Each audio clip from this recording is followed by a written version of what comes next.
Së pari është pesha e nënës përpara se të perceptoj ose konceptoj shtatzanin.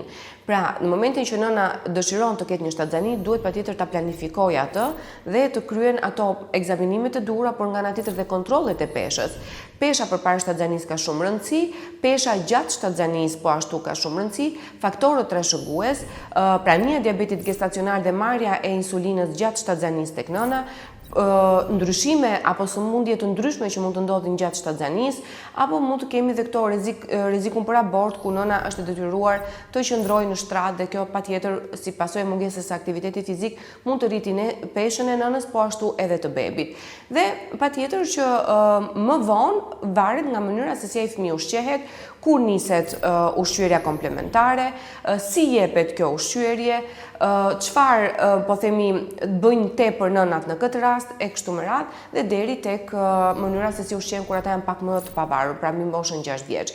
Por dua të them me këtë që nuk ka një kohë fikse kur ne mund parandalojmë obezitetin kur fëmia ka lindur. Mirë është ta planifikojmë atë përpara se fëmia të lindë. Në momentin që ndodh dhe nëna nuk i ka marrë këto informacione, sigurisht edhe sot është dita e dur. Pra çdo ditë është dita e dur për të marrë masa kundër një peshe të tepruar.